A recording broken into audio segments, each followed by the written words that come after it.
আজ সিলেটের সর্বোচ্চ তাপমাত্রা। গরমে হাঁসফাঁস নগরবাসী একটু ক্লান্তির কুঁজে ছুটে এসেছেন দোপাদিঘির পার ওয়াকওয়েতে। শহরের মধ্যে এমনিতেই তো ঘোরার জায়গা ওরকম নাই, এটা একটা পরিকল্পিত ভাবে তৈরি করা এবং এখানে আমরা বাচ্চাদেরকে নিয়ে খুব ভালো একটা সময় কাটাতে পারি। যদিও পরিবেশটা খুবই ক্রাউডি, তারপরেও মনে হয় যেন এটুকুর মধ্যেও আমরা একটু শান্তির খোঁজ করছি। তো ভালো, সিলেটের বিভিন্ন লোকেশনে যদি এরকম আরো একাধিক প্লেস করা সম্ভব হয় আমাদের সিলেট নগরবাসীদের জন্য আরো ভালো হবে। ডেফিনেটলি যদি এখানে ছোট ছোট কিছু রাইড রাখা হতো তাহলে তাদের জন্য ফিজিক্যালি তারা একটু বেশি এঙ্গেজ হতে পারতো। যে কোনো টয়েজ অথবা আমরা অন্যান্য পার্কে যেরকম দেখি কিছু ফ্রি রাইড থাকে, এরকম থাকলে খুবই ভালো হতো। এখন পর্যন্ত খুব ভালো লাগছে, কারণ ডাস্টবিন রয়েছে বা সবাই তাদের ময়লাগুলো নির্দিষ্ট জায়গায় ফেলছে। এটা খুবই ভালো একটা প্র্যাকটিস। এটা যদি আমরা ধরে রাখতে পারি অবশ্যই এই জায়গাটাকে আমরা পরিষ্কার রাখতে সক্ষম হব সবাই মিলে। একটু ভিড়, আমি তো আসলে ছুটির দিন শুধু না, ডেইলি আসি, প্রায় আসি, হাঁটতে আসেন? হ্যাঁ হাঁটতে আসি, হ্যাঁ মানে ওই এক্সারসাইজের নিয়তে আর কি হাঁটতে আসি। খুব সুন্দর আসলে, এটা আমাদের সিলেটের জন্য একটা অ্যাসেট। হ্যাঁ, এবং আসলে একটা সিলেটের জন্য বেশ বিশাল একটা কাজ করা হয়েছে। এটা পরিবেশ আসলে রক্ষা করা না করা তো হচ্ছে পরবর্তীতে ম্যানেজমেন্ট, আমরা পরবর্তী প্রজন্ম যারা ইয়েতে থাকবে অ্যাডমিনিস্ট্রেশন, এটার সেটা তাদের উপর নির্ভর করে। কিন্তু যে কাজটা হয়েছে এটা অনেকটা কঠিন কাজ আর কি। হ্যাঁ, বেশ সুন্দর। এটা আমার মনে হয় সিলেটের যে শহরের যে মানে যে আমাদের অধিবাসীরা আছে তাদের একটা বিশাল বিনোদনেরও জায়গা, এক্সারসাইজেরও জায়গা, শরীর রক্ষার দর্শন। আসলে আমি মনে করি যে সংযোজন করা বেশি উচিত না। যত বেশি ভিড় হবে তত হাঁটার পরিবেশটা নষ্ট হবে। এখানে বিনোদনের জন্য অনেক কিছু সংযোজন করা যায়। এই বাচ্চাদের জন্য এখানে নাগরদোলা টাগরদোলা অনেক কিছু, পাশে তো একটা ছোটো পার্ক আছে। আমি মনে করি না যে এটাকে আর বেশি এটাতে ঘাটাঘাটি করা উচিত আর কি। এটা যেভাবে আছে সেভাবে থাক। হ্যাঁ, যেমন এখন লনগুলো বড় আছে, এই যেমন এইদিকে কিছু জায়গা আছে খালি, ভবিষ্যতে জেলেরও জায়গা যদি, এইটাও গভর্নমেন্টের, জেলও গভর্নমেন্টের, ওখান থেকেও জায়গা নিয়ে যদি আরও কিছু করতে পারে করুক। পার্কই থাকে এটা বেশিরভাগ, আর্টিফিশিয়াল কিছু সংযোজন না করেই ভালো। ধন্যবাদ। গাছগাছালি লাগাবে, বসার বেঞ্চ, আমি রমনা পার্কের মতো একটা এডিশন করতে পারে ওদিকে, পার্ক জেল থেকে জায়গা নিয়ে, হ্যাঁ সেটা করতে পারে। অনেক বেটার, অনেক ভালো পরিবেশ আছে এখানের।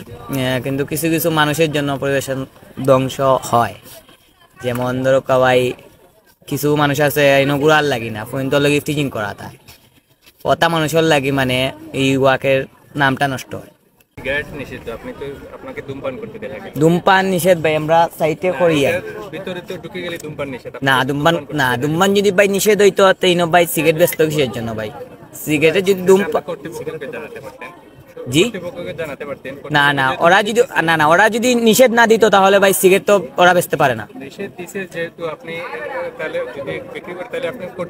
না ওরা যদি অর্ডার দিছে তারা ওর জন্য বেচতেছে, যারা খায় এরা তো খাবে, যদি সিগারেট পায় ওরা তো নিয়ে খাবে। যদি বেচতো না তাহলে তো ওরা খাবে না।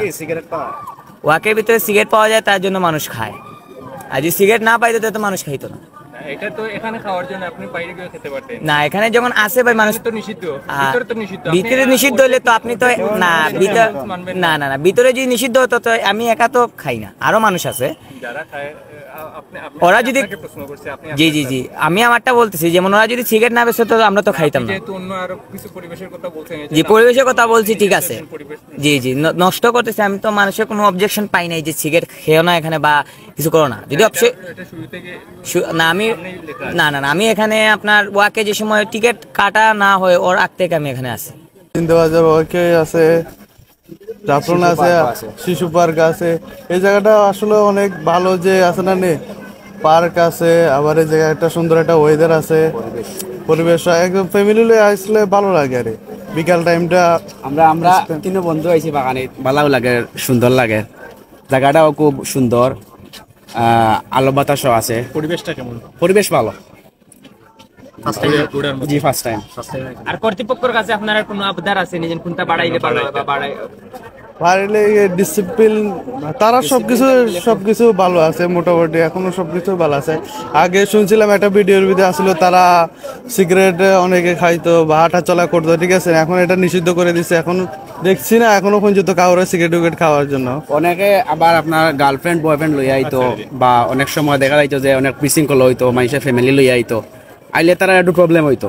তো আশা করা যায় আমরা আজকে আইসি তেমন একটা দেখছি না, আমরা সবুজ পড়ছে না। আশা করা যায় তারা যদি আরো ভালো উদ্যোগ নেয় তাইলে আরো ভালো হইব আগামীতে। ছুটির দিনে প্রতি শুক্রবারে প্রচুর মানুষ, তাই আজকে শুক্রবার সিলেটে প্রচুর গরম, তাই কিছু মানুষ আজকে কিছু কম আছে এখানে আমাদের এখানে। এরপরে যত সময় যাবে আস্তে আস্তে মানুষ আমাদের ওয়াকে আসবে। আমরা দর্শনার্থীদের জন্য আমরা বোট দিয়েছি, আরও অনেক জিনিস আমরা দেওয়ার কথা আমাদের ইচ্ছা আছে। যেমন বাচ্চাদের জন্য কিড সাইড দেওয়ার জন্য আমাদের সিলেট সিটি কর্পোরেশনে আমাদের অ্যাপ্লিকেশন রাখা আছে। তারা যদি অনুমোদন দেয় ইনশাআল্লাহ আমরা বাচ্চাদের জন্য অনেক কিছু করব এবং দর্শনার্থীদের জন্য আরও কিছু করার আছে। আগামী ঈদুল আজহার সামনে আপনারা জানেন, এই ঈদুল আজহার সামনে রেখে আমরা রেফার ড্র করার ইচ্ছা আছে। তাই যদি সিলেট সিটি কর্পোরেশনের মাননীয় মেয়র ও সিলেট সিটি কর্পোরেশন কর্তৃপক্ষ আমাদের অনুমতি দেয় তারা ইনশাআল্লাহ আমরা করব। শৃঙ্খলার মধ্য দিয়ে এখানে আসে যারা, প্রথমে লেখা আছে যারা ঢুকবেন ধূমপান মুক্ত এরিয়া। এরপরে এখানে পরিবেশ, তারা যারা আসে আমরা তাদেরকে বলি যে এখানে পরিবেশ আপনারা নিজে নিজে বজায় রাখবেন। এরপরে আমাদের সিকিউরিটি দিনে 2 জন থাকে, রাতে 2 জন থাকে। তারপরেও আমরা কর্তৃপক্ষ সবসময় আমরা রানিংয়ে থাকি, যেন সাধারণ জনগণ সিলেট তথা সিলেটের বাইরে থেকে অনেক মানুষ আসে এইখানে, তাদের যেন নিরাপত্তায় কোনো বিঘ্নিত না হয়, আমরা সেদিকে আমরা খেয়াল রাখি। আজ পর্যন্ত নারী দর্শন যারা আছেন ইনশাআল্লাহ আমরা আজকে প্রায় 10 মাস অতিবাহিত, কোনো বড় ধরনের কোনো সমস্যা হয় নাই।